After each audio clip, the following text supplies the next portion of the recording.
వెనుకబడిన ప్రాంతాలలో జిల్లాలకు సంబంధించి అభివృద్ధి పైన భవిష్యత్తు కార్యాచరణ రూపొందించుకోవాలంటే గతంలో కడప, కర్నూలు, అనంతపురం, ఉదయగిరి ఇట్లాంటి ప్రాంతాలలో సదస్సులు జరిగాయి.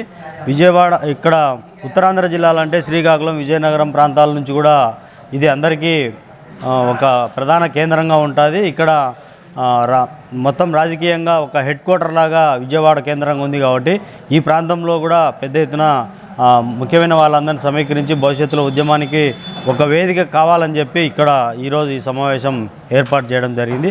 భవిష్యత్తులో వెనుకబడిన ప్రాంతాలలో ప్రాజెక్టులు కానీ, నీళ్లు కానీ, నిధులు కానీ, పరిశ్రమలతో పాటు కేంద్ర విశ్వవిద్యాలయాల కోసం కూడా ఒక డిమాండ్తో ఉద్యమం చేయాలని చెప్పి ఈ రౌండ్ టేబుల్ సమావేశంలో పెద్దలందరూ తీర్మానం చేయబోతా ఉన్నాం.